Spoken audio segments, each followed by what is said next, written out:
2009년 11월 11일 밤 10시경 비가 추적추적 내리던 한밤중에 울산 남부경찰서로 다급한 신고 전화가 걸려옵니다. 거기 경찰서죠? 여기 전당포인데 사람이 쓰러져 있어요.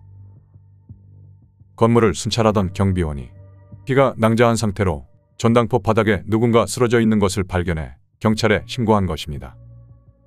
신고를 받고 현장에 도착한 경찰은 피해자가 전당포 여주인 54살 박모 씨임을 확인했습니다. 박 씨는 목이 반쯤 잘린 채로 사망한 상태였고 목 뒤쪽에는 칼로 찌른 듯한 상흔도 여러 군데 발견됐습니다. 너무나 참혹했던 사건 현장. 하지만 사건 현장에는 피해자 혈흔 외에 범인에 대한 별다른 단서가 발견되지 않았고 특히 전당포 내외부에 CCTV가 없어 용의자를 바로 특정하기 어려웠습니다. 경찰은 곧바로 형사 50여 명을 총 출동시켜 집중 수사에 들어갑니다. 경찰이 수사에 들어간 지 얼마 지나지 않아 첫 번째 목격자가 나왔습니다. 전당포 아래층에서 가게를 운영하던 사장이었습니다. 가게 사장은 사건 당일 오후 6시 40분쯤 위층에서 심하게 다투는 소리를 들었다고 했습니다. 경찰은 가게 사장의 증언과 사건 현장에 처음 도착했을 때 박 씨가 머리에 롤을 하고 있었던 점, 박 씨 혈흔이 덜 마른 상태였던 점, 그리고 박 씨가 매일 오후 7시쯤 퇴근했던 점을 참고해 박 씨가 퇴근 준비를 하던 저녁 6시 40분경을 가장 유력한 범행 시간대로 추정했습니다. 그리고 이어진 박 씨 여동생의 증언을 통해 사건 해결의 단서를 찾게 됩니다. 여동생은 박 씨가 퇴근 준비를 하고 있었다면 당일 거래 내역서를 정리했을 텐데 현장에는 당일 거래 내역서가 없었다고 했습니다. 경찰도 당일 거래 내역서를 찾지 못해 사건 당일 거래가 있었는지 없었는지 확인이 안 됐지만 다행히 장부를 찾아냈습니다. 장부에는 사건 당일 거래 내역을 포함해 모든 것이 기록되어 있었습니다.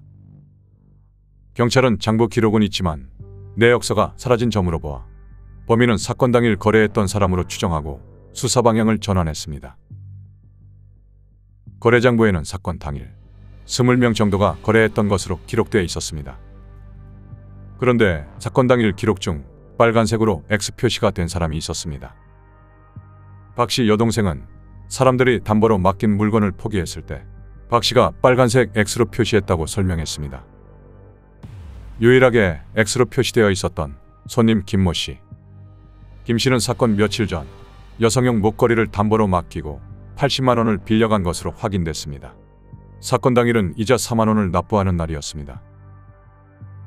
알리바이 확인을 위해 김 씨에게 전화를 건 경찰. 그런데 김 씨의 휴대전화가 꺼져 있었습니다. 이후 형사들이 번갈아 가면서 김 씨에게 전화를 걸어봤지만 계속 부재 중이었고 수상함을 느낀 경찰이 김 씨의 전과 기록을 조회하자 마약, 절도, 주거침입, 폭행, 상해죄를 포함해 전과 12범임을 알게 됐습니다.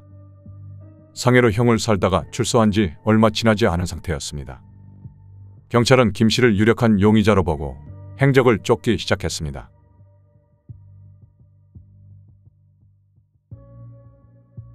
전과 12범이었던 김 씨는 사건 당시 33살로 사건 현장과 2km 떨어진 아파트에 살고 있었습니다. 경찰은 곧바로 김 씨 집을 찾아갔는데 김 씨는 집에 없었고 우편함에는 한동안 사람이 없었던 것인지 한 여성 명의의 우편물만 가득했습니다. 확인 결과 김 씨의 동거녀 최 씨의 우편물이었습니다. 아파트 경비원도 두 사람을 잘 알고 있었습니다. 술을 마시고 난동을 피운 적이 많았는데 최근에 갑자기 조용해졌고 얼굴이 안 보인 지 한참 지났다고 했습니다. 그리고 갑자기 무언가 생각이 난 듯 얘기를 이어나갔습니다. 생각해보니 맞네. 며칠 전에 그 일이 있고 난 뒤에 두 사람이 안 보여요. 며칠 전 오토바이를 타고 온 김 씨가 화장실이 급하다며 아파트 공용 화장실 열쇠를 빌려갔다고 말했습니다. 집에도 못 올라갈 정도로 용변이 급한가 보다 싶어 열쇠를 빌려줬는데 한참 동안 손만 씻고 나왔고 이때가 늦은 밤 비가 추적추적 내리던 상황이었다고 설명했습니다. 늦은 밤 추적추적 내리던 비. 사건이 발생했던 날과 비슷한 상황에 경찰은 급히 감식반을 불러 공용 화장실에서 혈흔을 감식할 수 있는 루미놀 검사를 실시했습니다. 결과는 놀랍게도 김 씨가 손을 씻은 세면대에서 루미놀 반응이 나타났습니다. 그리고 반응이 나타난 혈흔도 숨진 박 씨의 혈흔임이 밝혀집니다. 유력한 용의자 김 씨를 찾기 위해 경찰은 동거녀 최 씨를 추적하기 시작했습니다. 최 씨의 신원조회 결과 매일 밤 울산 유흥가를 방문하고 있었고 한 노래방 사장과 자주 통화한 사실을 확인했습니다. 경찰은 해당 노래방을 찾아가서 최 씨가 자주 일하러 오던 가게임을 확인했습니다.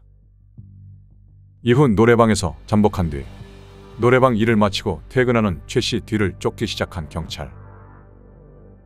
어느 주택 안으로 들어간 것을 확인하고 며칠 동안 행동을 예의주시했지만 최 씨는 집에 들어간 뒤로 한 번도 밖으로 나오지를 않았습니다. 경찰은 김 씨와 함께 있을 확률이 높다 보고 최 씨 집을 당장이라도 수색하고 싶었지만 영장 없이 거주지 수색을 함부로 할 수 없었습니다. 그런데 바로 그때 불현듯 장부가 머리에 떠오른 경찰. 최 씨도 전당포 거래 내역이 있는지 급히 확인했습니다. 장부를 보니 1년 전쯤 고가의 명품 시계를 맡기고 돈을 빌려간 것이 확인됐습니다. 그런데 최 씨도 빨간색 X 표시가 되어 있었고 시계 옆에는 가짜라고 적혀 있었습니다. 이를 근거로 동거녀 최 씨에 대해 사기 혐의로 체포영장을 발부받아 곧바로 거주지 수색에 들어갔습니다. 하지만 김 씨의 흔적은 그 어디에도 찾아볼 수 없었습니다. 최 씨는 얼마 전 김 씨와 헤어진 뒤 아는 언니 집에 얹혀 살고 있는 중이며 김 씨가 어디 있는지도 모른다고 진술했습니다. 최 씨는 어느 날 일이 끝나고 김 씨 집에 갔는데 김 씨가 서울에 일자리가 생겼다며 급하게 짐을 빼라 했고 다음 날 집안의 물건을 모조리 정리한 뒤 사라졌다고 했습니다. 심지어 타고 다니던 오토바이도 급하게 택배로 어딘가 보냈다고 말했습니다. 최 씨의 진술을 바탕으로 오토바이 배송을 한 적 있는 택배 회사를 조사한 경찰. 한 택배 회사에서 김 씨의 오토바이를 울산에서 충남 서산으로 보냈고 보낸 사람이 김 씨 큰형인 것을 확인했습니다. 급히 서산으로 출동한 경찰. 현장에 가서 오토바이를 확인해 보니 세차를 한 것처럼 깨끗한 상태였습니다. 그런데 안장을 열어보니 검붉은색의 무언가가 말라붙어 있었습니다. 국과수 감식 결과 피해자 박 씨의 혈흔으로 밝혀졌습니다. 모든 증거가 김 씨를 가리키는 가운데 경찰은 오토바이를 서산으로 보낸 김 씨의 큰형을 찾아갔습니다. 하지만 큰형도 김 씨의 행방을 모른다고 말했습니다. 어릴 때부터 하도 사고를 쳐서 이제 연락 오는 것도 두려워요. 오토바이도 동생이 하도 사정을 해서 붙여줬을 뿐 살인 때문이라고는 상상도 못했다고 말했습니다. 그렇게 김 씨의 행방은 점점 묘연해지고 있었습니다.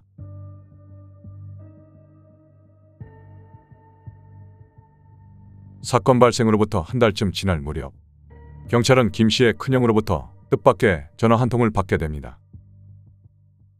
형사님, 동생으로부터 연락이 왔습니다. 그래서 자수하라고 설득 중이니 조금만 기다려주세요. 자수하라고 설득 중이니 조금만 기다려달라는 김 씨의 큰형. 이상함을 느낀 경찰은 곧바로 큰형 집을 찾아갔습니다. 경찰입니다. 안에 누구 계십니까? 분명 조금 전까지 통화했지만 집에서는 아무런 반응이 없었습니다. 경찰은 철수하는 척하며 조용히 현관문에 귀를 대봤습니다. 그러자 사람들이 웅성거리는 소리가 들렸습니다. 안에 계신 거 다 압니다. 빨리 문 여세요. 결국 현관문이 천천히 열리면서 김 씨의 큰형이 나왔습니다. 곧바로 집안으로 들어간 경찰. 집안에는 큰형 가족을 포함해 어머니 그리고 김 씨의 동거녀 최 씨가 함께 밥을 먹고 있었습니다. 그런데 집안에 있는 사람 수보다 식기가 한 개 더 놓여 있었습니다. 김 씨가 숨어있음을 짐작한 경찰은 곧바로 집안을 수색했고 창고에 웅크려 숨어있던 김 씨를 발견해 체포했습니다. 체포된 김 씨는 경찰 조사 과정에서 범행을 순순히 인정했습니다. 그런데 고의로 살인을 저지른 게 아니라며 억울함을 호소했습니다. 김 씨는 이자 납부 기한을 계속 맞추지 못해 박 씨가 담보로 맡긴 목걸이를 포기하라고 하자 마지막으로 부탁할 심정으로 전당포 계단에서 박 씨를 기다렸고 이후 퇴근하던 박 씨와 마주쳤는데 박 씨가 갑자기 화를 내면서 칼을 꺼내 본인을 위협했다고 했습니다. 그 과정에서 박 씨를 제압하다 어쩔 수 없이 살인을 저질렀다고 호소했습니다. 하지만 이어진 조사에서 범행 직전 수면제와 술을 복용해 스스로 범행에 용이한 상태로 만든 정황과 범행 후 현금 60만 원이 든 박 씨의 가방, 그리고 약 200만 원 상당의 전당포 물품을 가져간 사실이 확인되면서 김 씨는 강도살인과 사기 등의 혐의로 징역 20년을 선고받았습니다. 강도살인 사건으로 범행 방법이 매우 잔인한 사건입니다. 특히 범행 직전에 수면제와 술을 함께 의도적으로 복용해서 범행이 용이한 상태를 스스로 초래했고 피해자의 퇴근 시간을 미리 파악하고 노렸다는 점에서 범행의 계획성을 충분히 확인할 수 있습니다. 또한 가해자의 형과 동거녀가 거짓 진술을 통해서 가해자의 도주를 적극적으로 돕는 등 잘못된 가족사랑도 보여지는 사건입니다. 이 사건의 해결에는 주변인의 역할이 매우 중요했던 것으로 보여집니다. 가해자 관련해서 특이사항을 잘 기억하고 이를 적극적으로 경찰에게 진술한 가해자가 거주했던 아파트의 경비원이라든지, 그리고 피해자의 평소 습관에 대해서 적극적으로 진술해서 당일 방문 고객을 용의자로 특정 가능하게 한 피해자의 여동생 등이 없었다면 사건 해결이 매우 어려웠을 것입니다.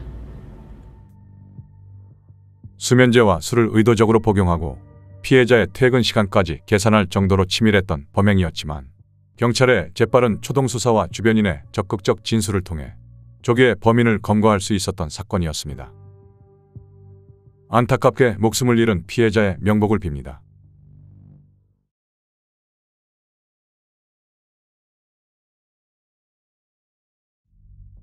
(2017년 6월 8일) 오전 8시경 경남 양산시 덕계동의 한 아파트.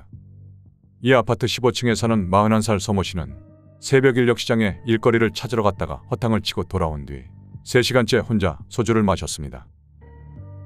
술 기운에 취해 잠을 자려던 순간 창문 밖에서 들리는 음악 소리가 귀에 거슬렸습니다. 아파트 외벽 도색 작업을 하던 인부들이 작업하면서 휴대전화로 음악을 틀었기 때문입니다. 서 씨는 자기 집 베란다 창문을 열고 욕설과 함께 시끄럽다, 음악 거라는 등 소리를 질렀습니다. 이날 인부 4명이 외벽 도색 작업을 하고 있었는데 서 씨 집 가까이에서 작업을 하던 두 사람 중 36살 황모 씨는 서 씨의 고함 소리를 듣고 음악을 껐지만 46살 김모 씨는 듣지 못하고 음악을 들으면서 외벽 도색 작업을 계속했습니다. 술에 취한 서 씨는 순간 이성을 잃고 집에 있던 공업용 커터칼을 들고 아파트 옥상으로 올라갔습니다. 당시 옥상에는 아무도 없었습니다. 옥상에 있던 밧줄은 모두 4개. 밧줄 하나에 인부들이 한 명씩 매달려 있었는데 밧줄은 칼만 대면 금세 끊어질 듯 팽팽한 상태였습니다.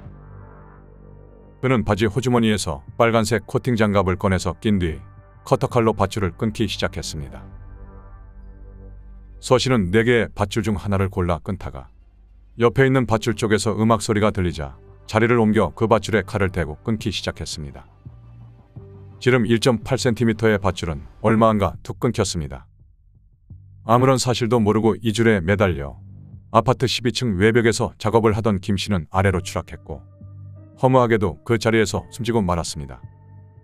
그때 아직도 굉장히 가부부터 보는 거 청소 나서 그대로 그런 것 같다 싶었어요. 안에 있던 사람들 다 들었단 말이야. 집안에 애들 있던 사람은 떨어지는 소리 다 들었다.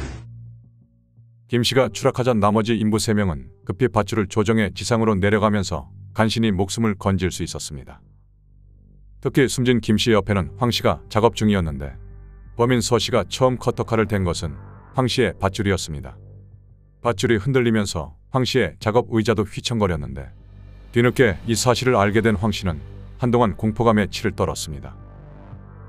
당시 작업 현장에는 현장 관리소장과 보조 인력이 있었지만 아파트 옥상이 아니라 지상에서 작업 과정을 지켜봤습니다. 이 때문에 경찰이 빠르게 범인을 특정하는 데 도움을 주지 못했습니다.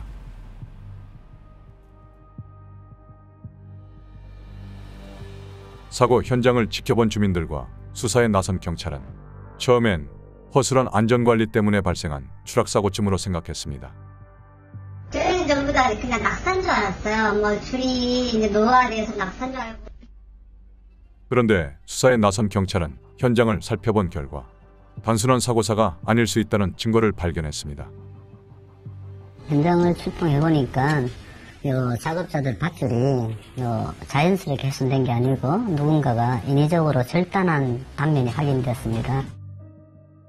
숨진 김 씨를 지탱하던 지름 1.8cm의 밧줄이 날카로운 무언가에 의해 잘려나간 흔적이 발견됐기 때문입니다. 김 씨의 밧줄은 완전히 잘려나갔고 김 씨의 동료인 황 씨의 밧줄은 반쯤 잘려나가 있었습니다. 갑자기 조독하는 어떤 느낌을 받았다. 줄이 끊겼다는 생각은 하지 못하고 그냥 자기 조작을 잘 못해서 그런 것이다. 근데 좀 이상하다 생각을 했는데 갑자기 옆에서 소리가 들리는. 누군가 고의적으로 밧줄을 잘랐을 가능성이 높은 상황. 경찰은 즉시 아파트 CCTV를 확인했습니다. 하지만 사고가 난 시간대에 아파트 내부로 들어간 사람은 없었습니다. 따라서 경찰은 아파트 내부에 있던 사람의 소행으로 보고 수사를 이어갔습니다. 그러던 중 이 아파트 15층에 사는 41살 서모 씨를 용의자로 특정했습니다. 범행 현장인 옥상에 찍힌 발자국과 그의 슬리퍼 자국이 일치한다는 사실을 확인한 것입니다. 족적 하나를 발견했습니다. 족적을 발견해가지고 그 족적과 유사한 동일한 신발이 있는지 세대를 견문하던 중에 이 피의자의 주거지에 동일한 신발 모양이 있는 슬리퍼를 발견하게 됐습니다. 경찰은 서 씨를 긴급 체포해 조사에 들어갔습니다. 그는 처음에 옥상에 올라간 적이 없다며 혐의를 부인하다 경찰의 끈질긴 추궁에 결국 범행 일체를 자백했습니다. 경찰은 서 씨 집을 압수수색해 냉장고에 숨겨둔 커터칼도 찾아냈습니다. 서 씨는 경찰 조사 과정에서 일감을 허탕치는 바람에 화가 나 술을 마셨는데 음악 소리에 순간적으로 욱해서 밧줄을 끊었다면서 죽이려고 그런 것이 아니라 겁을 주려다 그렇게 됐다고 진술했습니다. 서 씨는 평소 어떤 사람이었을까? 아파트 주민들은 서 씨가 평소 술을 자주 마셔 주민들도 피했다고 말했습니다. 일단 술 먹고 좀 이렇게 왔다 갔다 하는 경우가 좀 있었죠. 이제 술 먹고 조금 이렇게 길에 좀 앞에 아파트 입구에 앉아있거나 그러면 사람들이 조금 건네하고 그 정도? 술 같은 거 먹고 좀 동네에 조금 대회한다거나 이제 앞에 앉아있다거나 조금 이제 인상이 그렇다 보니까 사람들이 조금 무서워하고 자꾸 꺼려하는 그런 게 있었어요.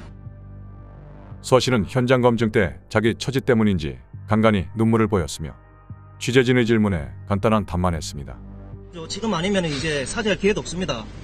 죄송합니다. 서 씨가 검거된 이후 어이없는 범죄로 하루아침에 가장을 잃은 가족들의 안타까운 사정이 알려지기 시작했습니다. 숨진 김 씨는 당시 아내와 함께 딸 4명과 초등학생 아들 등 5남매를 키우던 가장이었습니다. 실순 노모까지 모시고 있었습니다. 그는 외동딸로 외롭게 자란 아내가 원해 아이를 많이 낳은 것으로 전해졌습니다. 사건이 나기 2년 전 일당 30만 원을 벌 수 있다는 말을 듣고 위험을 무릅쓰고 건설 하도급업체 외벽 청소팀에 합류한 것으로 알려졌습니다. 이 같은 소식이 전해지자 김씨 가족 돕기 모금 운동이 대대적으로 펼쳐졌으며 당시 NC 다이노스 박성민 선수가 1억 원을 기부하기도 했습니다.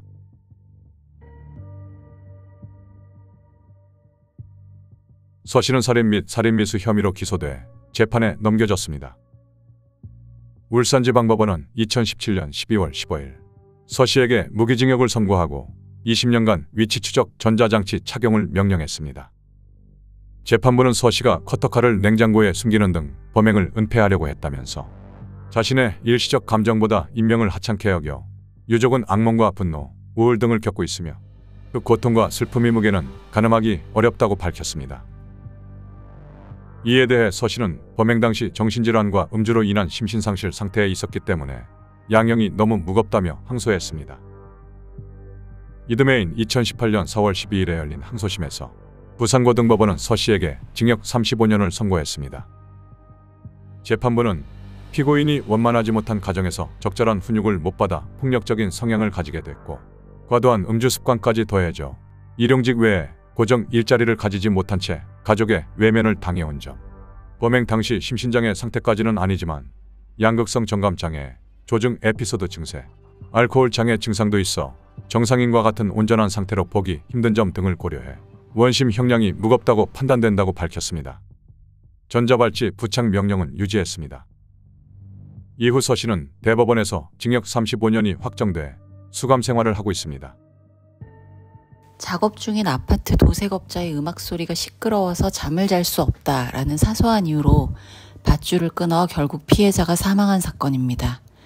가해자는 전과가 있고 조울증 등 정신질환이 있었으며 당시에 음주 상태인 점 등을 정상참작의 이유로 주장했고 실제로 2심에서 무기징역에서 징역 35년으로 감형되기도 했습니다. 조울증 등의 정신병력을 적극적으로 치료하지 않고 방치한 점이나 이런 상황에서 과도하게 술을 마셔서 오히려 위험한 상황을 스스로 초래했다라는 점에서는 가해자에 대한 비난 가능성이 더 높다고도 볼 수 있습니다. 또한 이 사건의 결과가 사망으로까지 이어진 데에는 노동 현장에서의 안전규정 위반과 관리 소홀 등이 크게 영향을 미친 것도 부인할 수 없다는 점에서 안타까운 점이 많은 사건입니다. 서 씨는 기소된 뒤 재판부에 반성문을 계속 제출하다 항소심 선고를 앞두고는 범행 당시 만취 상태여서 음악 소리가 제대로 들리지 않았을 것이라면서 따라서 그 음악 소리를 듣고 범행을 저질렀을 리 없다며 범행 자체를 부인하기도 했습니다. 어처구니 없는 범죄를 저질러 놓고 자신의 형량을 줄이기 위해 변명을 늘어놓던 서 씨. 자신의 죗값을 치르면서 과연 진정한 반성을 하고 있을지 궁금합니다.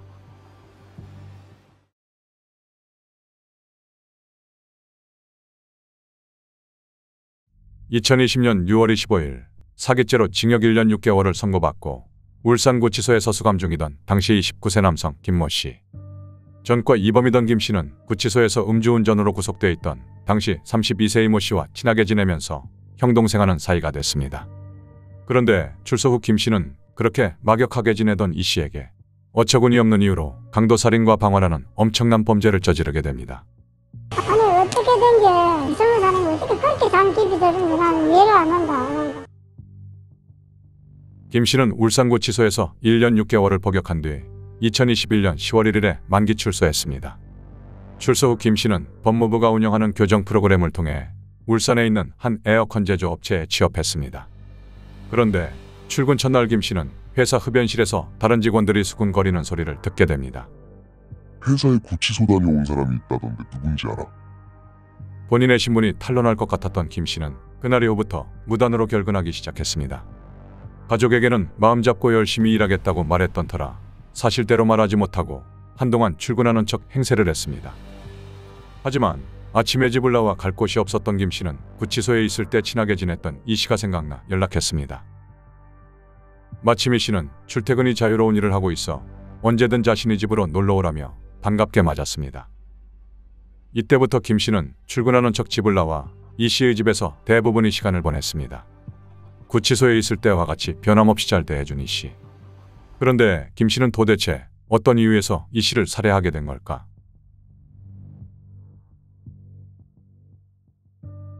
출소한 지 한 달이 조금 지난 2021년 11월 12일. 김 씨는 온라인 게임을 통해 사귄 여자친구를 만나러 서울에 갔습니다.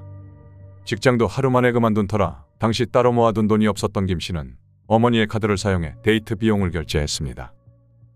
결제 내역을 문자로 본 김 씨의 어머니는 김 씨에게 전화해 출근은 안 하고 서울은 왜 갔냐며 10월 핸드폰 요금도 23만 원 넘게 나왔다며 혼을 냈습니다. 2021년 11월 14일 서울에서 여자친구를 만난 뒤 동서울 터미널에서 울산으로 가는 심야버스를 탄 김 씨는 어디 돈 생길 곳이 없나 하고 깊은 생각에 잠겼습니다. 버스 안에서 한참을 고민하던 김 씨는 얼마 전 이 씨가 국민은 행계좌에 200만 원 정도 있다고 했던 말이 떠올랐습니다.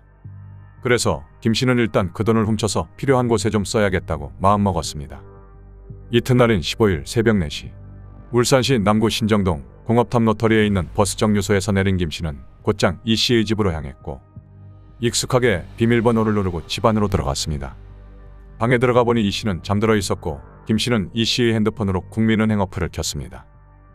그런데 본인의 계좌로 바로 보내면 들킬 것을 염려해 우선 여자친구의 계좌로 이 씨의 국민은행에 들어있던 193만 원 전액을 송금했습니다. 그날 오후 4시 반 본인 계좌에 있던 돈이 누군지도 모르는 사람의 계좌로 전부 이체된 사실을 알게 된 이 씨는 김 씨에게 연락했고 김 씨는 뻔뻔하게 모르는 척했습니다. 그런데 이 씨가 경찰에 이미 신고했다고 하자 김 씨는 들키기 전에 어서 돈을 돌려줘야겠다고 생각했습니다. 하지만 그 생각은 그리 오래가지 않았습니다.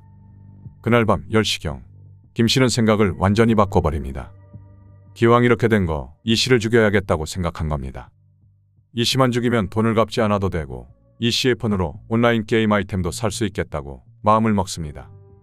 그리고는 그날 밤 바로 이 엄청난 살인 계획을 실행에 옮기게 됩니다.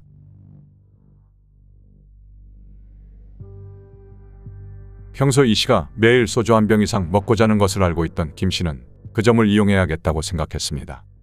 우선 김 씨는 울산구치소에서 사동도우미로 일하면서 몰래 훔쳐둔 향정신성의약품과 수면제, 신경안정제 등 모두 12알을 빠 가루를 냈습니다. 그리고는 빈 바카스병에 뜨거운 물을 넣고 녹였습니다. 2021년 11월 15일 밤 9시 58분경 김 씨는 이 씨에게 술 한잔 하자며 연락했고 밤 11시 40분경 울산 남구에 있는 한 편의점에 가서 발렌타인 7년 산양주 200ml짜리를 하나 샀습니다. 그 뒤 양주의 절반은 부어버리고 준비해온 바카스병에 든 약물을 섞었습니다. 밤 11시 51분 준비한 양주를 들고 이 씨 집에 도착했고 그때 이 씨는 직장 동료와 전화를 하며 자신의 계좌에서 없어진 돈에 대한 이야기를 하고 있었습니다. 옆에서 이 통화 내용을 듣던 김 씨는 자신이 돈을 가로챈 사실이 곧 들킬지도 모른다는 불안감에 곧바로 잔을 꺼내 이 씨에게 양주를 꺼냈습니다. 연거푸 2잔을 먹고 세 번째 잔을 들고 마시려는 순간 이 씨는 고개를 숙인 채 잠들었습니다. 김 씨는 기다렸다는 듯이 이 씨가 덮고 있던 이불을 얼굴에 덮고 누르며 숨이 멎을 때까지 기다렸습니다. 이 씨의 숨이 완전히 끊어진 것을 확인한 김 씨는 바쁘게 움직였습니다. 우선 처음부터 범행의 목적이었던 게임 아이템을 결제하기 위해 이 씨의 핸드폰을 켰습니다. 그리고는 죽은 이 씨를 옆에 둔 채 약 15분 동안 16차례에 걸쳐 115만 2천 원 상당의 게임 아이템을 결제했습니다.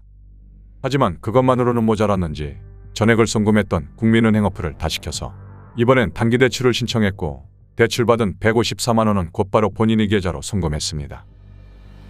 그 후 김 씨는 범행의 흔적을 없애기 위해 방화를 결심합니다. 처음엔 이 씨가 흡연자임을 이용해 담배를 피우다 불이 난 것처럼 꾸미려고 담배에 불을 붙여 소파에 두었지만 불길이 커지지 않았습니다. 그래서 이번엔 라이터를 이용해 직접 소파에 불을 붙여 이 씨의 원룸에 불을 질렀습니다. 살인으로도 모자라 범행을 숨기기 위한 방화까지 하며 시신까지 훼손한 김 씨. 그러고는 유유히 원룸을 빠져나왔습니다. 울산지방법원은 강도살인과 현존건 조물방화, 사체 손괴 등의 혐의로 기소된 피고인 김 씨에게 무기징역과 함께 20년간 위치 추적 장치 부착을 선고했습니다. 피고인 김 씨의 정신감정을 담당한 국립법무병원 정신과 전문의는 현재 정상적인 정신상태를 나타내고 있어 범행 당시에도 역시 정상적인 정신상태에 있었을 것이라며 형사책임 능력이 건재한 상태에 있었을 것으로 판단된다는 의견을 밝혔으며 재판부는 출소 후 일을 그만두고 갈 곳이 없게 된 피고인에게 피해자가 자기 집에 머물 수 있도록 호의를 베풀었는데도 살인을 저질렀다며 범행을 은폐하기 위해 피해자 주거지에 불을 붙이고 사체를 손괴하는 등 범행 동기와 방법, 결과를 보면 엄한 처벌이 불가피하다고 양형 이유를 밝혔습니다. 범죄 심리 전문가는 김 씨가 사이코패스나 소시오패스에 이르는 정도는 아니더라도 적어도 그에 준하는 성격 장애를 가진 범죄자일 것이라고 규정했습니다. 우선 이 사건을 살펴보면 배응망덕, 은혜를 원수로 갚는다는 말이 저절로 생각나는데요. 범인은 자신에게 호의를 베푼 피해자를 어처구니 없는 이유로 살해했는데 일단 법원의 정신감정 결과를 보았을 때 범인은 정상적인 판단을 할 수 있는 지극히 평범한 사람으로 보이긴 합니다. 그런데 그는 사기 전과 이범이었고 이 사건 범행 과정에서도 상대방을 속이고 또 그것을 수습하기 위한 거짓말을 하다가 결국 살인을 저질렀습니다. 또한 피해자의 계좌에서 돈을 인출한 사실이나 수면제를 먹인 것 등 일부 혐의는 인정했지만 그것도 살인 행위를 부인하기 위한 변명에 지나진 않았습니다.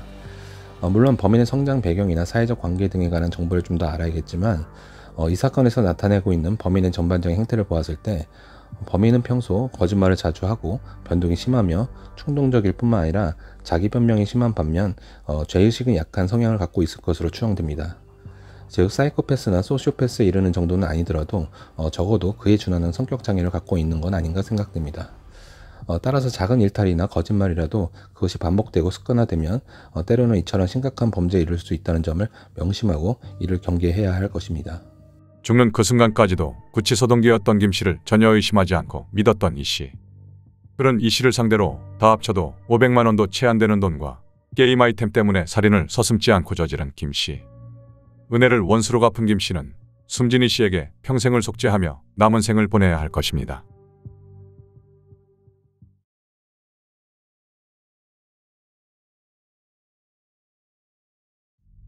2014년 7월 27일 오전 6시쯤 울산 남부경찰서로 다급한 신고 전화 한 통이 걸려옵니다. 버스 정류장에서 어떤 남자가 여자를 칼로 마구 찌르고 있어요. 신고가 들어온 곳은 울산시 남구 삼산동 소재 업스퀘어 건물 앞 버스 정류장. 당시 아침 식사를 하러 차량을 타고 이동 중이던 한 회사 직원들이 길 건너편 버스 정류장에서 20대로 보이는 한 남성이 여학생에게 칼을 휘두르고 있는 장면을 목격하고 경찰에 신고한 것이었습니다.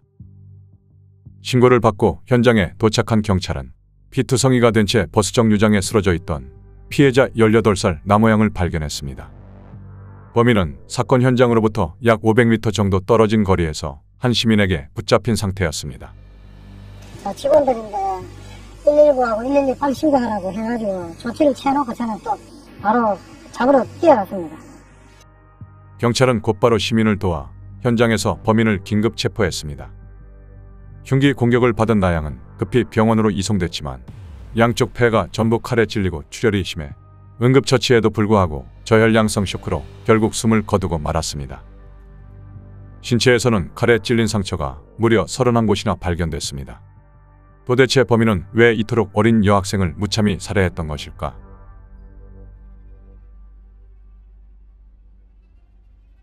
삼산동 여학생 살해범 23살 장성환.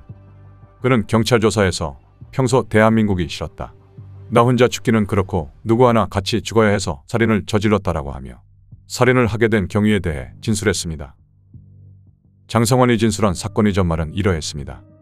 범행 전날인 26일 밤 그는 아버지와 함께 울산 중구 소재 한 술집에서 술을 마시고 있었습니다.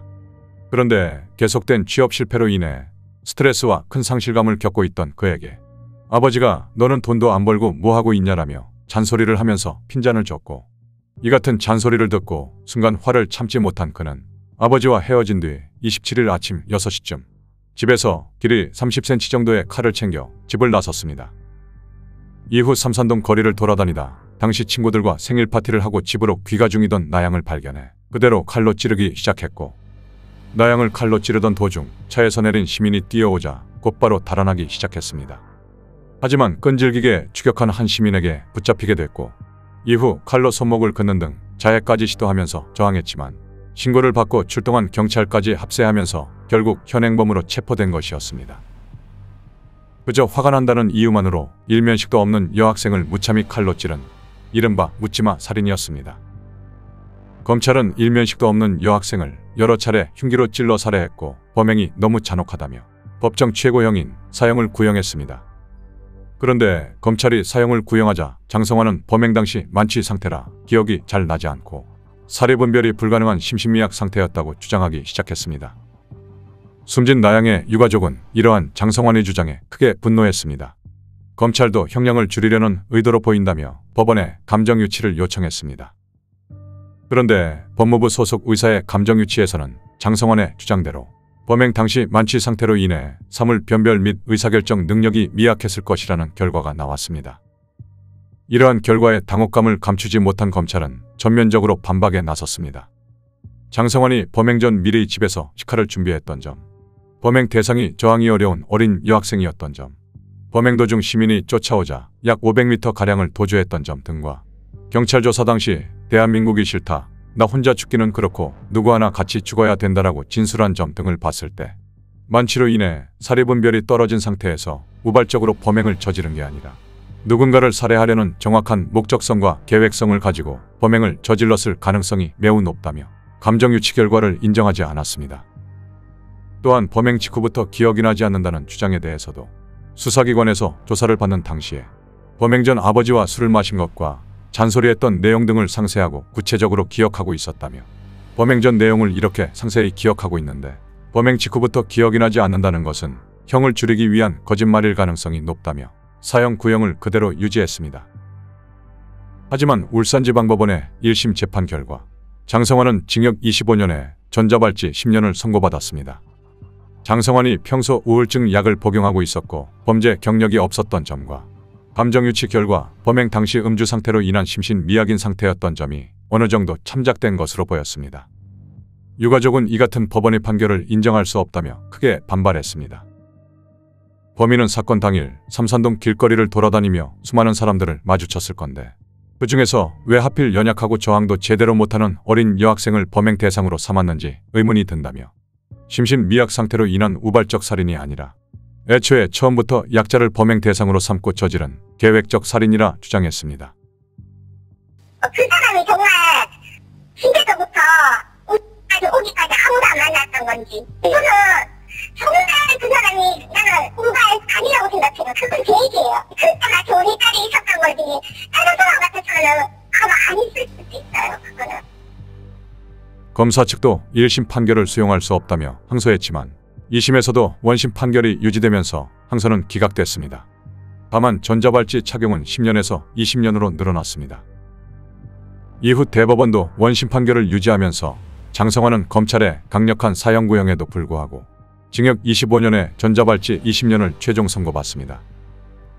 일면식도 없는 대학 신입생을 이른 새벽에 아무런 이유도 없이 잔인하게 살해한 사건으로 재판 과정에서 가해자가 음주로 인한 심신상실 또는 심신미약을 주장한 사건입니다. 최근에는 자발적 음주로 인해 스스로 심신미약의 상태 혹은 장애를 유발한 경우에는 감형의 대상이 될 수 없다는 여론이 주를 이룹니다.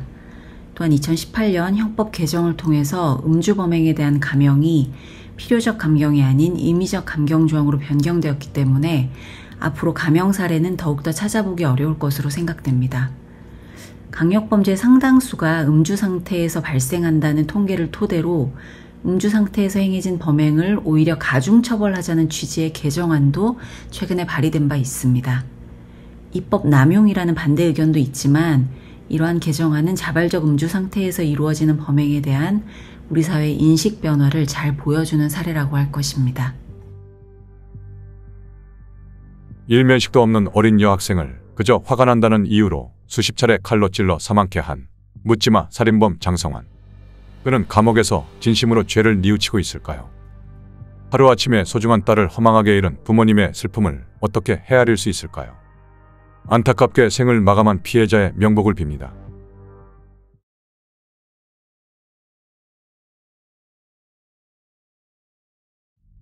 봄비가 추적추적 내리던 1999년 3월 4일 오전 8시 30분경 롯데그룹 비서실로 한 남자의 전화가 걸려옵니다. 자신이 울산에 사는 최 선생이라고 신원을 밝힌 이 남자는 다짜고짜 당시 롯데그룹 회장이던 고 신격호 회장과의 통화를 요구했습니다. 뜬금없이 신 회장과의 연결을 요구하는 전화에 비서실 직원들은 적잖이 당황할 수밖에 없었습니다. 당시 신 회장은 일본으로 출장을 떠나 부재 중인 상태였습니다. 비서실 관계자는 이런 사실을 전화를 건 남자에게 알려주며 무슨 일로 전화를 한 건지 이유와 연락처를 남겨주면 신 회장이 귀국하는 대로 전달하겠다고 했습니다. 그러자 이 남자는 버럭 화를 내기 시작했습니다. 그러면서 자신이 지금 신 회장 부친의 유고를 갖고 있다며 유고를 무사히 받고 싶으면 빨리 신 회장과 통화를 연결해달라고 소리치기 시작했습니다. 전화를 건 남자의 정체는 바로 도굴범이었습니다.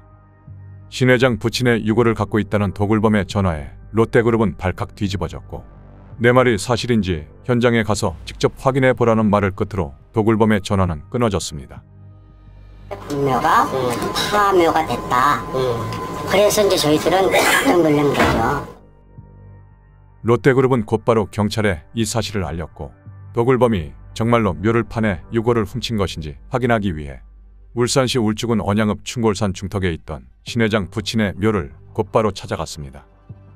그런데 현장에 도착해 확인해보니 실제로 묘가 처참하게 파헤쳐져 있었고 시신을 모신 관 한쪽이 부서진 채 신 회장 부친의 유골 중 머리 부분이 사라지고 없었습니다. 묘소 주위에서는 범행에 이용된 것으로 보이는 곡괭이와 장도리, 수술용 장갑 등이 발견됐습니다. 천륜을 저버린 범죄 행각에 현장을 조사하던 롯데그룹과 경찰 관계자들도 경악을 금치 못했습니다. 어디 보석을 넣어가 도굴꾼들이 와가 도굴하려는 그런 무슨 대상도 아니고 이 매지는. 롯데그룹이 도굴 사실을 확인한 오후 4시경 비서실로 도굴범의 두 번째 전화가 걸려왔습니다. 도굴범은 내 말이 사실인지 묘지를 직접 확인해봤느냐라고 물은 뒤 만약 이 사실을 경찰에 알리면 유고를 가만두지 않겠다라며 협박도 서슴지 않았습니다. 그러면서 다시 신 회장과의 통화를 요구했습니다. 비서실 관계자는 회장님이 지금 일본 출장 중이라며 일단 우리끼리라도 만나서 대화를 하자라고 설득을 시도했지만 도굴범은 도둑이 제 발로 경찰서에 들어가라는 말이냐며 화를 내고는 또다시 전화를 끊어버렸습니다. 하지만 다행히 도굴범의 두 번째 전화가 왔을 때는 롯데그룹에 신고를 받은 경찰이 위치 추적을 진행하고 있었고 곧바로 발신지가 대전시 인근임을 확인했습니다.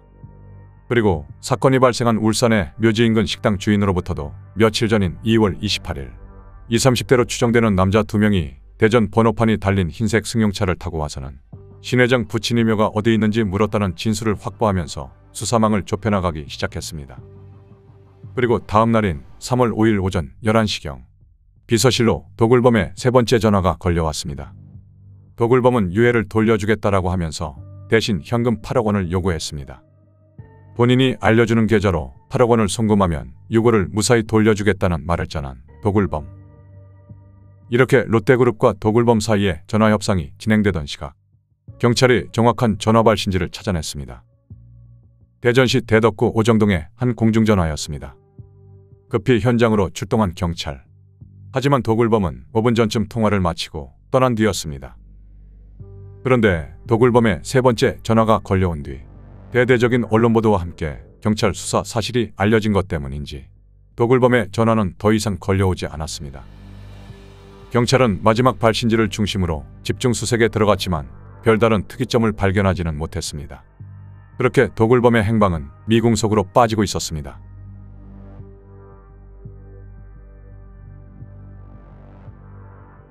그런데 최초 전화로부터 나흘이 지난 3월 7일 새벽 마지막 발신지를 중심으로 집중 수사를 진행하고 있던 대전경찰서에 뜻밖의 전화가 걸려옵니다. 자신이 도굴범들의 지인이라 밝힌 김모 씨는 이번 사건의 범인이 39살 정모 씨와 34살 임모 씨라면서 어젯밤 자신의 집에 이 두 사람이 찾아와 술을 마시던 도중 범행 일체를 자백했다고 말했습니다. 그러면서 두 사람에게 자수를 권유했지만 계속 망설이고 있어 그냥 자신이 경찰에 신고한 것이라고 덧붙였습니다. 신고를 접수한 경찰은 곧바로 김 씨의 집으로 찾아갔고 현장에 있던 도굴 용의자 34살 임 씨를 체포했습니다. 공범인 39살 정 씨는 몇 시간 전 현장을 떠나고 없었습니다. 경찰은 죄책감에 자수하려고 했다는 김 씨의 신고 내용을 참고해 현장에서 곧바로 임 씨를 설득했고 결국 범행 일체를 자백받아 자수 형태로 검거했습니다. 공범인 정 씨도 임 씨가 검거된 다음 날인 3월 8일 낮 12시경 경찰에 전화를 걸어 자수 의사를 밝혔고 12시 40분경 대전 중구 중천동의 한 식당에서 검거됐습니다. 이렇게 죄송하다 말로 드릴 말씀이 없습니다. 잘못했습니다. 신 회장 부친의 유골은 임 씨가 운영 중인 다방 옥상에 있던 한 오락기 속에서 발견돼 유족들에게 인계됐습니다. 도대체 이들은 왜 이토록 엽기적인 범행을 저질렀던 것일까?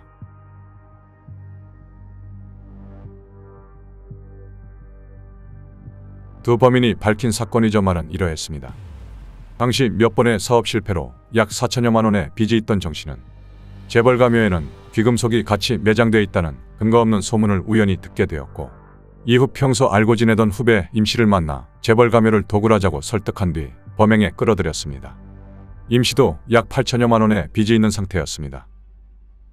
이후 범행 대상을 물색하던 중 대전 시내 한 서점에서 신격호의 비밀이라는 책을 보게 됐고 이 책에서 한국 최고의 부자, 울산과 부산의 2조 원 투자 등의 내용을 확인한 이들은 신 회장 부친 묘를 범행 대상으로 정했습니다.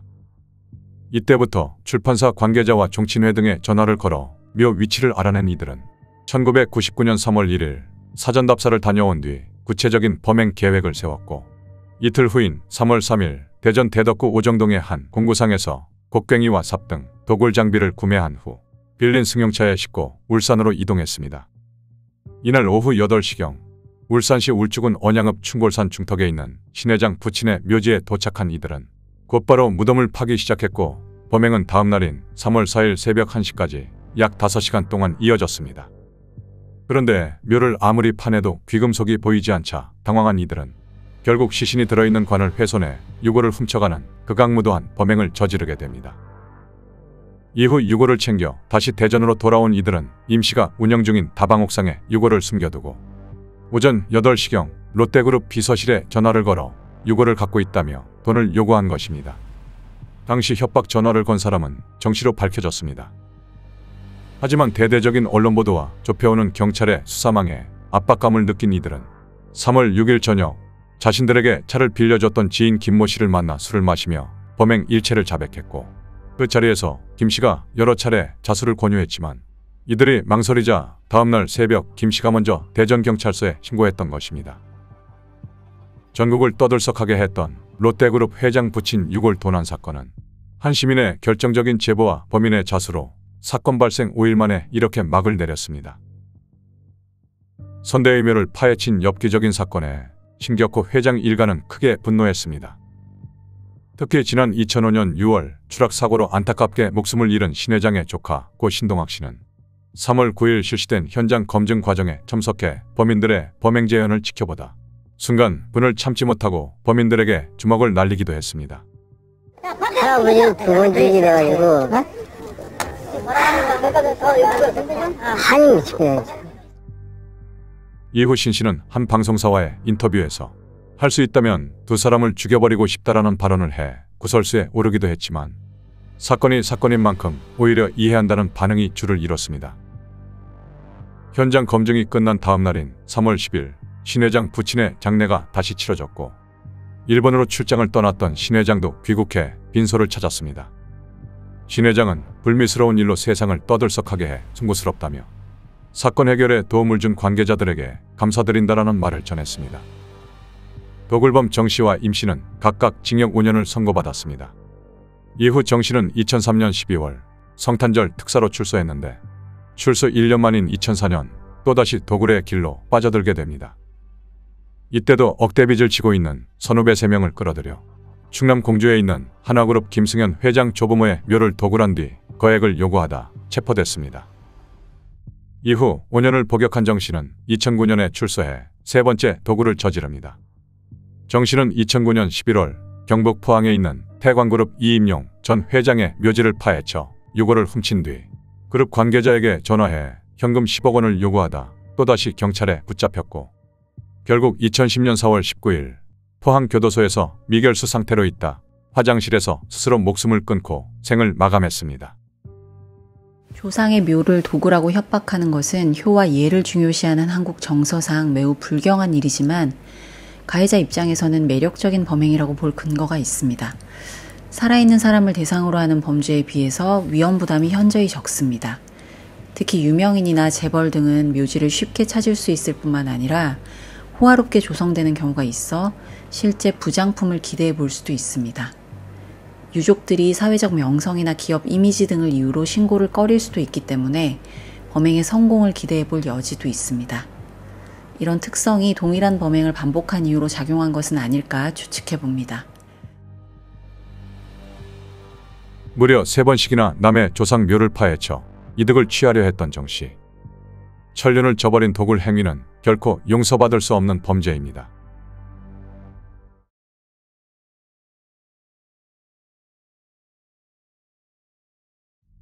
크리스마스 이브 날이던 1994년 12월 24일 오전 11시경 울산의 대형 조선소 인근 야산에서 화재가 발생합니다.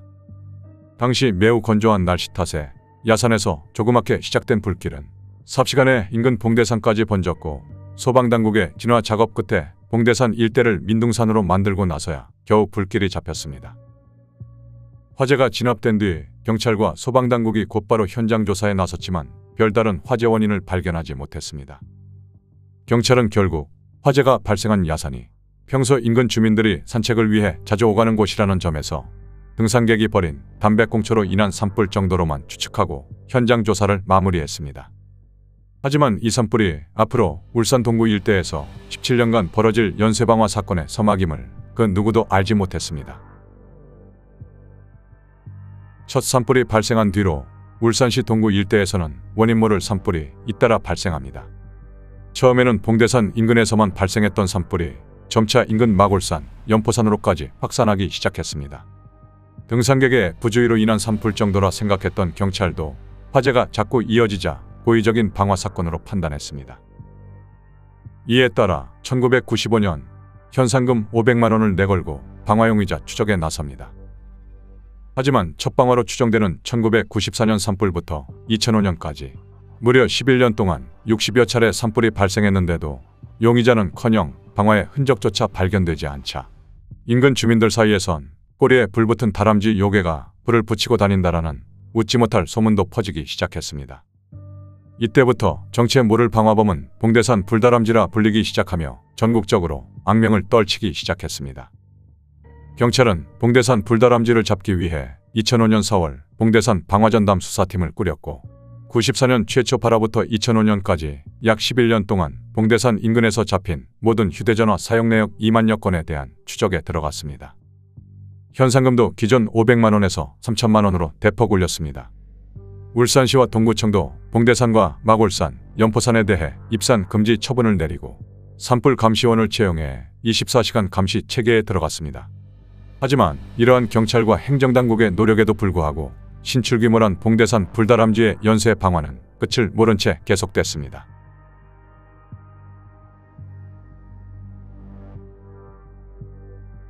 (10여) 년간 진행된 방화로 인해 민둥산이 되다 못해 사막처럼 변해버린 봉대산 일대. 생태 환경도 회복 불가능한 수준으로 파괴되면서 봉대산 일대에서 서식 중이던 천년기념물 수리부엉이들이 먹이를 찾지 못해 도심에서 탈진된 상태로 발견되기도 했습니다. 2005년 3천만 원으로 올랐던 봉대산 불다람쥐의 현상금도 2009년 11월 결국 3억 원까지 올라가게 됩니다.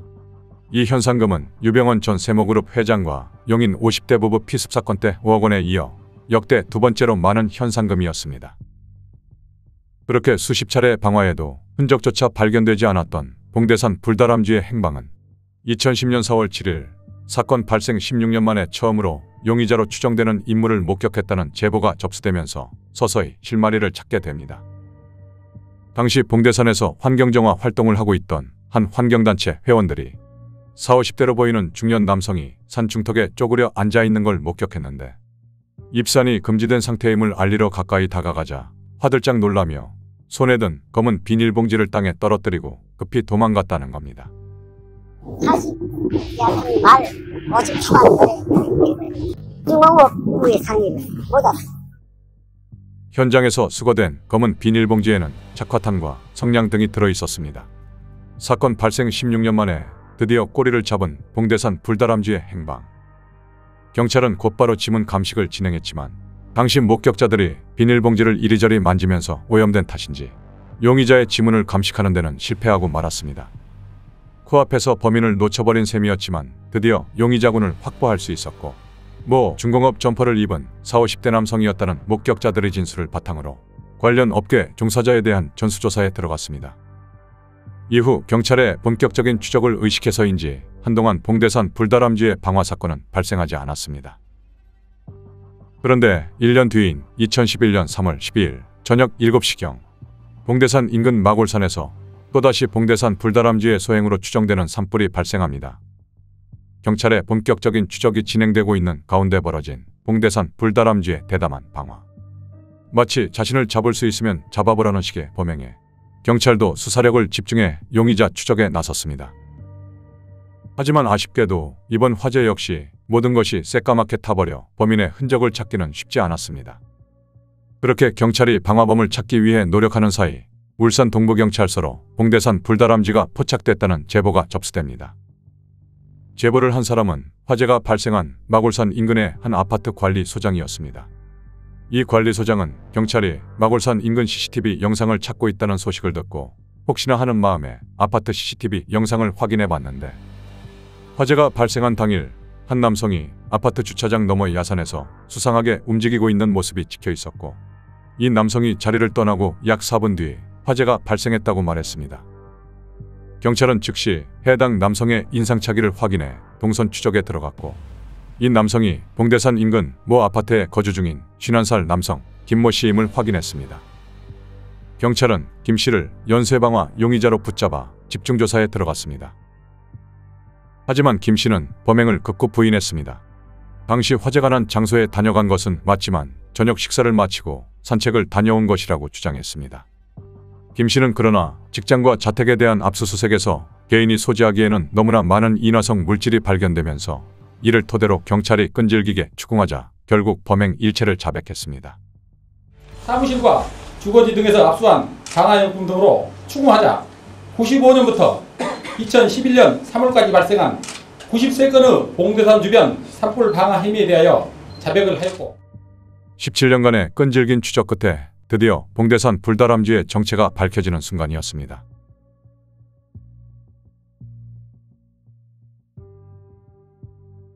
(17년간) 무려 96차례 방화를 저지른 끝에 붙잡힌 봉대산 불다람쥐 51살 김모 씨.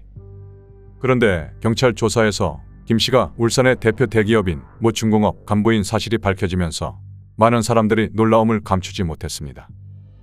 심지어 김 씨는 이른 나이에 중간 직책에 오를 정도로 능력을 인정받던 우수사원으로 알려져 있었습니다. 직장 동료들도 김 씨가 절대 그럴 사람이 아니라며 일부 범행에 대해 알리바이를 증언해주는 일도 있었습니다. 보이면 사고라는 거 보면 보이는데 같이 출근하는 일을 하고 있는데 사고했단 말이에요. 근데 지금까지도 그 친구가 다 한 걸로 나오더만 그거는 내가 봐서는 아니다라고. 김 씨의 가족들도 큰 충격에 빠졌습니다. 김 씨의 부인 정모 씨는 김 씨가 평소 휴지 한 장 함부로 버리지 않는 사람이라며 김 씨가 버린 방화 사실을 도저히 믿지 못했습니다. 평범한 가정을 꾸리고 너무나도 정상적인 사회생활을 하고 있었던 김 씨는 대체 왜 17년이라는 시간 동안 방화를 저질러 왔던 것일까? 김 씨가 밝힌 사건의 전말은 이러했습니다. 첫 방화를 저지른 1994년. 당시 35살이었던 김 씨는 승진이 걸린 중요한 시기에 뜻하지 않은 사고를 당하면서 계속된 승진 누락과 잦은 부서 이동을 겪으며 순탄치 않은 회사 생활을 이어가고 있었습니다.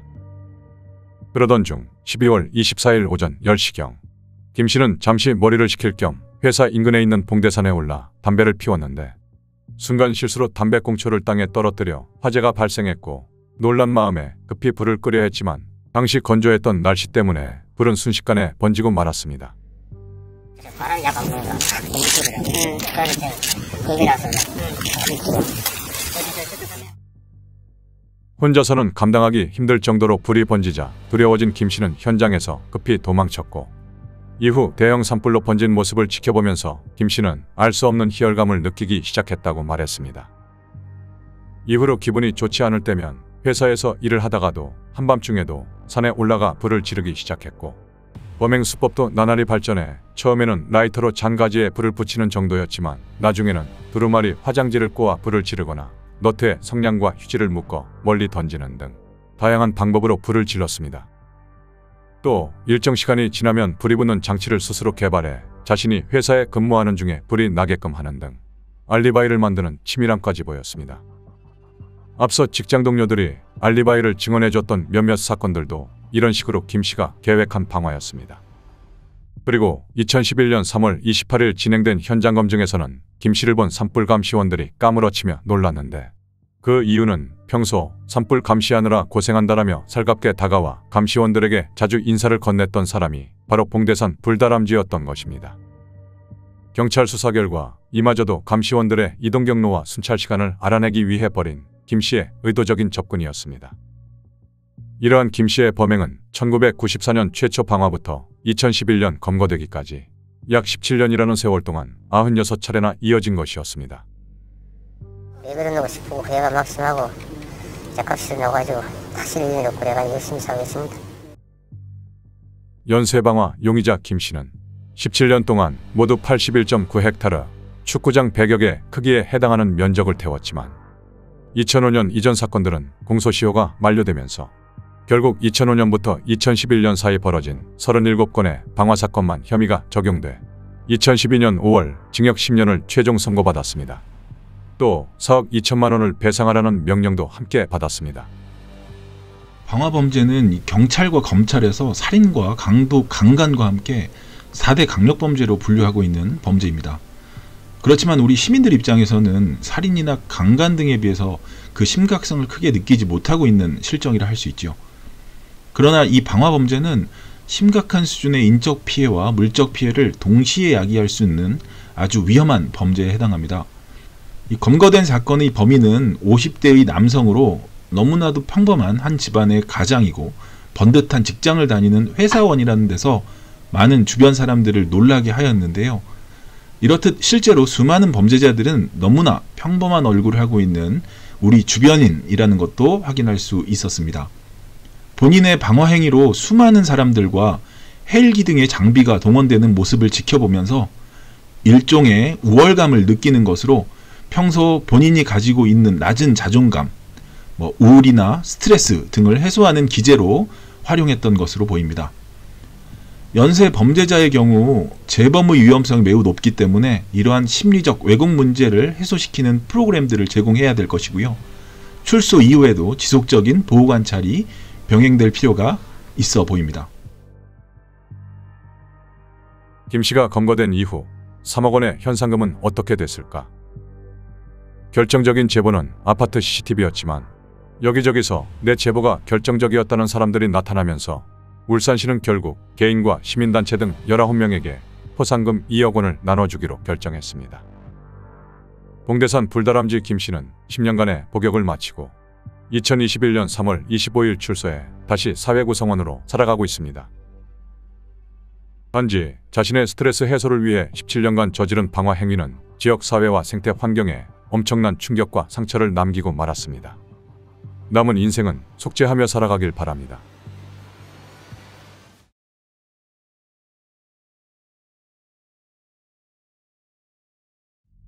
무더위가 기승을 부리던 2008년 8월 15일 울산 동구의 한 주택가 원룸에서 홀로 살고 있는 20대 여성이 괴한에게 성폭행 당하는 사건이 발생합니다. 피해자는 경찰 진술에서 새벽 4시경 인기척에 잠있게 눈을 떴는데 왜소한 체격의 한 남성이 복면을 쓴 채 흉기를 들고 서 있었고 놀란 마음에 소리를 지르려고 하자 집에 휘발유를 뿌려놨다. 조용히 하지 않으면 모두 불태워버리겠다라고 협박한 뒤 성폭행했다고 진술했습니다. 또한 범행 이후 카메라를 꺼내 자신의 신체 일부를 촬영했다고 말했습니다. 도심 한가운데서 벌어진 엽기적인 성폭행 사건에 경찰은 즉시 수사력을 집중해 용의자 추적에 나섰습니다. 경찰의 현장 조사 결과 범인은 가스 배관을 타고 열려있는 창문을 통해 피해자의 방에 침입한 것으로 확인됐습니다. 무더운 여름 날씨 때문에 창문을 열어두고 잠을 잤던 게 화근이 됐던 것입니다. 현장 조사를 통해 범인의 이동 경로를 어느 정도 추정한 경찰은 해당 지역 CCTV를 전부 확인해 봤습니다. 그런데 놀랍게도 그 어떤 CCTV에서도 용의자의 모습이 포착되지 않았습니다. 인근 주택가에 설치된 수십 대의 CCTV에 털끝 하나 포착되지 않은 채 범행을 저지르고 유유히 현장을 빠져나간 범인. 경찰은 일단 범인의 목소리가 40, 50대 같았다라는 피해자의 진술을 토대로 관련 전과자에 대한 전수조사에 나섰습니다. 하지만 범인의 윤곽은 좀처럼 드러나지 않았고 그렇게 시간만 흘러가고 있던 사이 첫 범행 이후 1년가량이 지난 2009년 8월 28일 두 번째 성폭행 사건이 발생했습니다. 이번에도 울산 동구의 한 원룸이었고 범행 수법으로 미뤄볼 때 동일범의 소행으로 추정됐습니다. 앞선 사건과 같이 피해자가 혼자 살고 있는 여성이었고 무더운 날씨에 창문을 열어두고 잠든 틈을 타 범인이 침입한 것이 비슷했기 때문입니다. 당시 피해자의 집 창문에는 방범 창살이 있긴 했지만 범인이 이를 모두 부수고 침입한 것으로 확인됐습니다. 그때 아가씨 저 방에 있었거든요. 부시고 들어와서 창살 살을 뺐더라고. 범행 현장에서는 범인의 것으로 추정되는 피부 조직이 발견됐고 경찰은 곧바로 국과수에 정밀검사를 의뢰해 용의자의 DNA를 확보했습니다. DNA와 피해자들의 진술이 확보된 만큼 이제 금방이라도 범인이 검거될 것 같았지만 이러한 예상과는 달리 여전히 범인의 행방은 오리무중이었습니다. 심지어 확보된 용의자 DNA를 바탕으로 경찰의 본격적인 추적이 진행되고 있음에도 불구하고 동구 일대에서는 동일범의 소행으로 추정되는 성폭행 사건이 계속해서 발생했습니다. 수십 개의 CCTV가 감시하고 있는 도심 주택가 한가운데서 벌어진 연쇄 성폭행 사건. 범인은 도대체 누구인 것일까?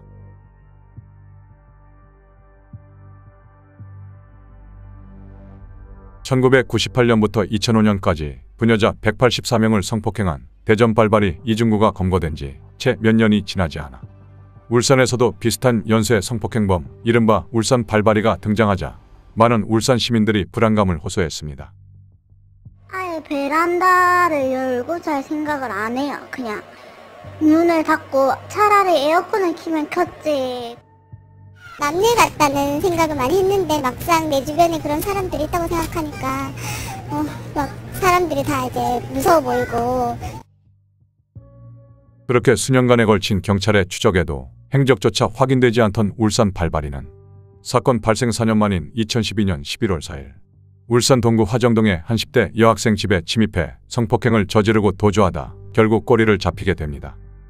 용의자로 추정되는 인물이 드디어 CCTV 화면에 포착된 것입니다.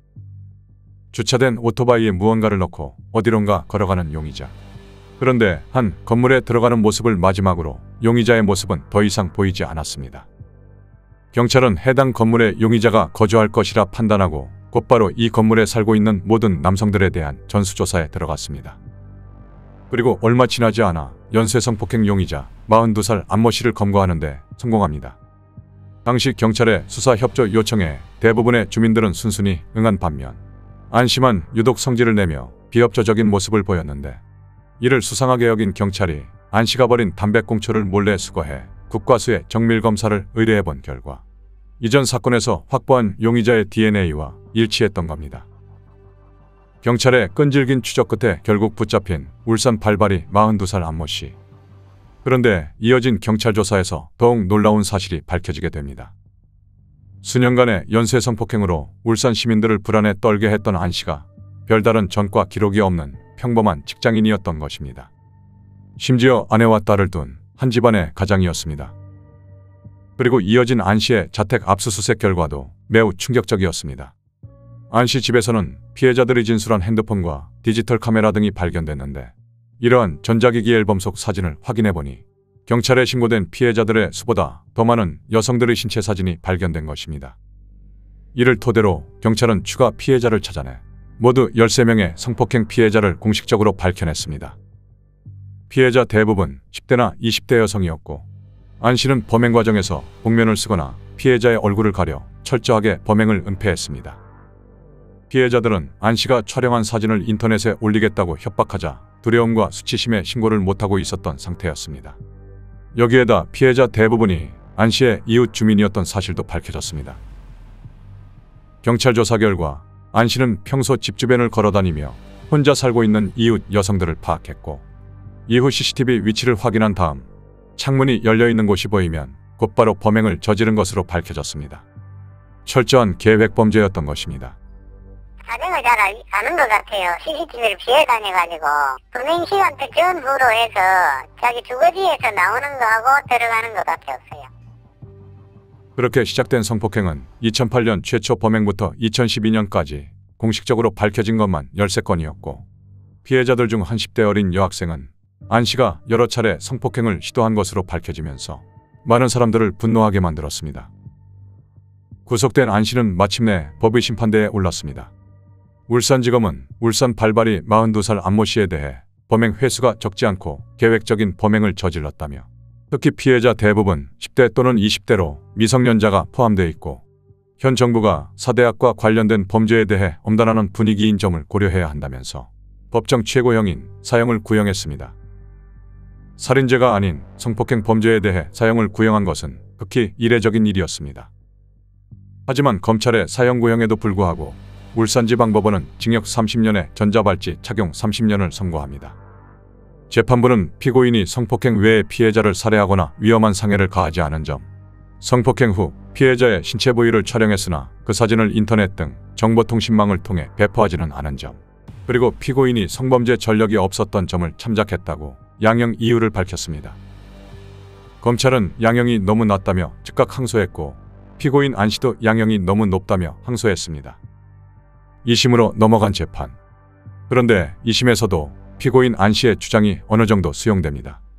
법원은 특히 일부 범행에 대해서는 객관적인 증거가 없어 피해자 진술의 신빙성이 떨어진다며 무죄를 선고하기도 했습니다. 그리고 중대한 범죄를 저지른 사실은 변함이 없지만 피고인이 잘못을 인정하고 반성하고 있는 점과 여러 양형 조건들을 종합하면 원심이 선고한 형이 너무 무거워 부당하다라는 피고인의 주장이 인정된다며 징역 25년에 10년간 정보통신망을 통한 피고인의 정보 공개를 선고했습니다. 이후 안 씨가 항소심 결과를 수용하면서 최종 징역 25년에 정보통신망을 통한 신상정보 공개 10년이 확정됐습니다. 10대를 포함한 어린 여성들을 상대로 철저한 계획하에 성폭력 범죄를 반복했던 가해자가 아내와 딸을 둔 평범한 직장인이라는 점이 놀라웠던 사건입니다. 왜소한 본인의 체격을 이용해서 주로 열린 문이나 창문 등을 이용해서 쉽게 침입을 했고 본인이 거주하는 동네의 CCTV 위치 등을 잘 파악하여 이용했습니다.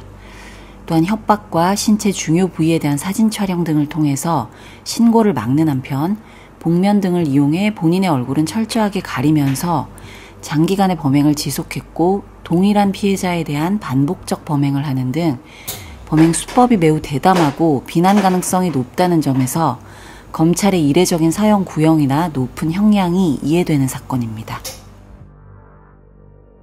한동안 여성들을 공포에 몰아넣었던 울산 발바리 사건의 범인이 검거되고 난 뒤 범인이 주로 가스 배관을 타고 집 안으로 침입한 사실이 알려지면서 가스 배관 덮개 설치와 특수 형광물질 도포 등 지자체의 긴급 조치가 진행되기도 했습니다. 또 홀로 거주 중인 여성이 많은 지역에 대해서는 여성 안심마을로 지정해 야간 순찰을 강화하는 등의 행정조치도 뒤따랐습니다. 순간의 욕망을 주체하지 못하고 수많은 여성들에게 씻을 수 없는 상처를 안긴 울산 발바리 42살 안모 씨. 감옥에서는 진심으로 죄를 뉘우치고 있길 바랍니다.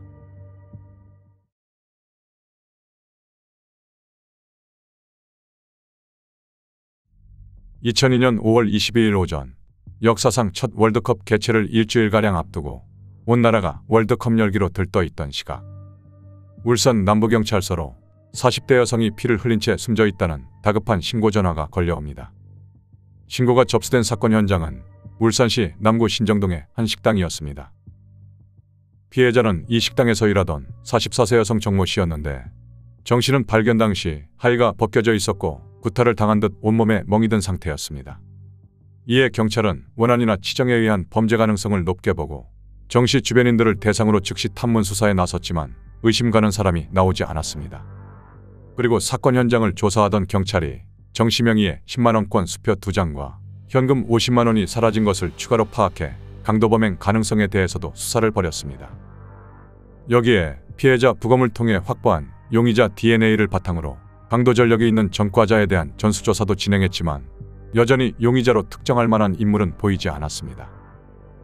그렇게 범인의 윤곽이 좀처럼 드러나지 않은 채 2주가량의 시간이 지난 6월 5일 새벽 전날 한국이 폴란드를 2대0으로 이기며 전국이 열광의 도가니에 빠져있던 시각 이번엔 울산 남구의 한 이발소 건물 계단에서 20대 여성이 머리에 피를 흘리며 쓰러져 있다는 신고가 접수됩니다.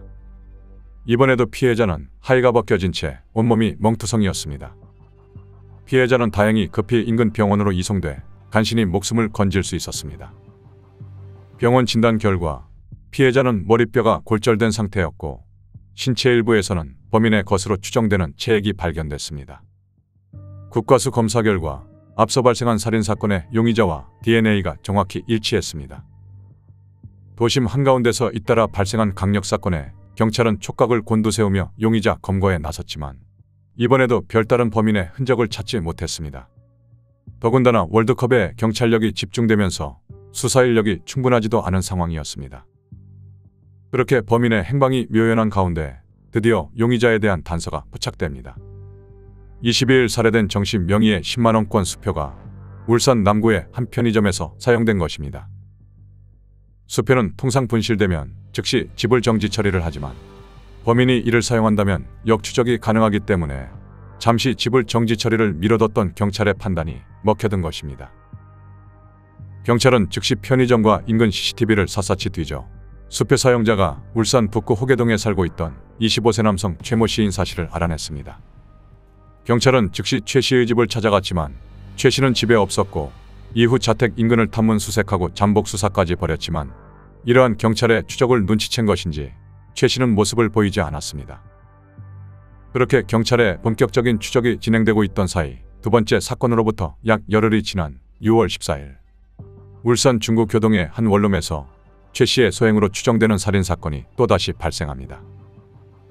이번 피해자 역시 혼자 살고 있는 30대 여성이었는데 앞선 사건 피해자들보다 상태가 더욱 참혹했습니다. 피해자는 발견 당시 등기 형태의 무언가로 맞은 듯 두개골이 함몰되어 있었고 신체 일부도 골절된 상태였습니다. 경찰의 본격적인 추적이 진행되고 있는 가운데 벌어진 최 씨의 대담한 살인 행각. 마치 자신을 잡을 수 있으면 잡아보라는 식의 범행에 경찰도 최대한의 수사력을 모아 최 씨 검거 작전에 나섰습니다. 그렇게 경찰의 끈질긴 추적 끝에 이탈리아와의 16강전을 이틀 앞둔 2002년 6월 16일 연쇄살인 용의자 최 씨가 드디어 검거됐습니다. 과거 최 씨가 유흥비 마련을 위해 절도를 저질렀던 점에 착안해 경찰이 울산 시내 유흥업소를 탐문 수사하던 중 울주군의 한 유흥업소에서 최 씨를 발견해 검거한 것입니다.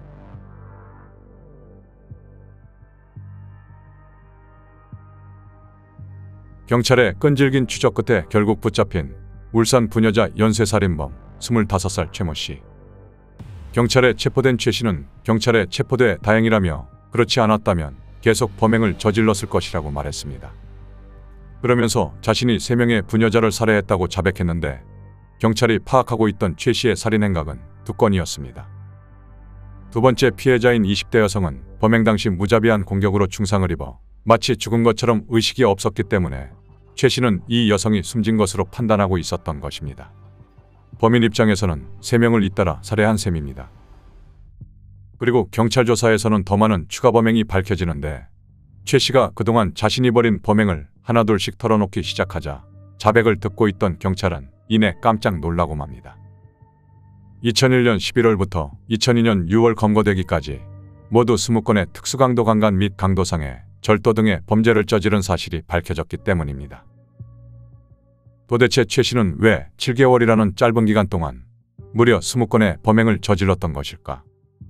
최 씨가 밝힌 사건이 전말은 이러했습니다. 특수강도죄 등으로 약 3년간 징역살이를 하다 1999년 12월 21일 출소한 최 씨는 포항에서 부친과 함께 살다 2001년 1월경 누나의 소개로 울산에서 조립식 주택사업을 하고 있는 자영이 일을 돕게 됩니다. 그러면서도 최 씨는 유흥에 빠져 살았는데 이제 그만 정신 차리고 성실히 살아라고 한 누나의 당부에도 전혀 아랑곳하지 않았습니다. 재벌은 개 못 준다는 속담처럼 최 씨는 2001년 11월경 수중에 돈이 떨어지자 앞서 특수강도죄 등으로 징역살이를 했던 기억을 까마득히 잊은 채 유흥비 마련을 위해 또다시 절도를 저지르기 시작합니다. 그런데 그렇게 절도 행각을 벌이던 중 2001년 12월경 교통사고를 당하면서 뇌자상으로 약 4개월간 병원에 입원하게 되었고 이후 교통사고 후유증으로 일도 제대로 못하게 되자 이러한 자신의 처지를 비관하며 이제 단순 절도를 넘어 자신의 분노를 표출할 대상을 찾기 시작했습니다. 그렇게 최 씨는 2002년 3월 중순경 울산 남구 소재 모 다방에 침입해 다방 내실에서 잠을 자고 있던 10대 여성을 성폭행한 뒤 현금 7만 원을 빼앗은 것을 시작으로 2002년 6월 16일 검거되기까지 7개월 동안 부녀자들을 상대로 강도살인 2건과 강도살인 미수 1건, 특수강도 강간 3건, 강도상해 5건, 강도 2건, 절도 7건 등 모두 20건의 범행을 저질렀습니다. 최 씨는 범행을 저지르면서 피해 여성들이 조금이라도 저항하는 낌새가 보이면 주먹과 발, 심지어 망치와 같은 둔기까지 사용해 사정없이 폭행했고 특히 3건의 살인 및 살인미수 사건 피해자들은 복부동맥이 터지거나 두개골이 함몰되는 등 차마 눈뜨고 보지 못할 정도로 심하게 폭행을 당한 데다 그 상태에서 성폭행까지 당한 것으로 밝혀졌습니다.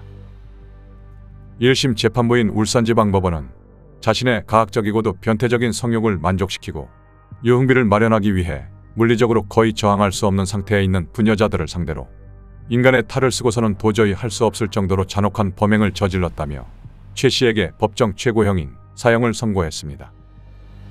이에 최 씨는 형이 너무 과하다며 항소했고 2심 재판부인 부산고등법원은 생활비 등에 대하여 도움을 받을 곳이 없어 자포자기의 심정으로 이 사건 범행에 이르게 된 점, 비교적 젊은 나이이고 피고인의 모친이 선처를 탄원하고 있는 점, 경찰에 체포된 이후 모든 범행을 순순히 자백하여 그 잘못을 뉘우치고 있는 등 형을 정함에 참작할 사유가 없다고 할 수는 없지만 피고인의 범행으로 인해 피해자들이 사망하거나 영구적인 장애를 얻는 등 그 범행들의 결과가 너무나도 중대하고 참혹하다며 항소를 기각했습니다. 하지만 대법원에서 판결이 뒤집혔습니다. 상고심 재판부는 기록에 나타난 양형 조건들을 평면적으로만 참작하는 것에서 더 나아가 피고인의 주관적인 양형 요소인 성행과 환경, 지능, 재범의 위험성, 개선 교화 가능성 등을 심사할 수 있는 객관적인 자료를 확보하여 이를 통하여 사형 선택 여부를 심사하여야 할 것은 물론이고 피고인이 범행을 결의하고 준비하며 실행할 당시를 전후한 피고인의 정신상태나 심리상태의 변화 등에 대해서도 정신의학이나 심리학 등 관련 분야의 전문적인 의견을 들어보는 등 깊이 있는 심리를 하여 본 다음에 그 결과를 종합하여 양형에 나아가야 한다며 원심 판결을 파기했습니다. 이후 판결 결과에 대해서는 공개된 바가 없어 정확한 선고 내용을 알 수는 없지만 무기징역형을 선고받은 것으로 알려지고 있습니다. 오판일 경우에는 회복이 불가능하며 인간의 생명권을 침해하는 사형 선고는 보다 엄격하고 신중하게 그리고 피고인에게 유리할 수 있는 정황을 종합적으로 모두 고려해서 이루어져야 한다는 측면에서 대법원 판결이 가지는 중요성을 완전히 부인할 수는 없겠습니다. 그러나 피해 회복이나 보상이 전혀 이루어지지 않았고 당시의 사회적 분위기에 따라 사회적 비난을 철저하게 피해갔다는 점에서 피해자나 유가족, 일반 국민의 법감정은 반영되지 못한 판결이라고 생각됩니다. 특히 최근에는 형사사법 절차 전반에 걸쳐서 보장이 확대되고 있는 피해자의 소송 참여나 처벌 관련한 적극적 의사표시, 재판 결과의 통지 등도 당시에는 이루어지지 않았을 것으로 생각됩니다. 특정 사건이나 범죄자 개인에 대한 지나친 여론 재판과 신상털기는 경계해야 할 것입니다. 그러나 동시에 사회적 비난과 범죄자 신상공개 명령이 범죄자에게 주는 압박, 이를 통한 형벌의 예방적인 효과 또한 무시할 수 없다는 점도 고려되어야 할 것입니다. 월드컵 첫 4강 신화를 기록하며 전국이 축제 분위기였던 때라 최 씨의 이러한 잔혹한 범행은 당시 언론에 제대로 보도되지 않았고 심지어 검거되고 난 뒤에도 최 씨의 사진 한 장조차 남아있지 않습니다. 무기징역형을 선고받은 것으로 알려진 최 씨는 2023년경 무기수 가석방 심사기한을 다 채웠으며 이에 법무부의 판단에 따라 다시 사회로 복귀할 가능성도 있는 것으로 알려지고 있습니다. 그저 자신의 욕구를 충족시키기 위해 그리고 자신의 불만을 해소하기 위해 일면식도 없는 부녀자들을 잔인하게 살해한 최 씨. 남은 인생은 반드시 속죄하며 살아가야 할 것입니다. 무참히 희생된 피해자분들의 명복을 빕니다.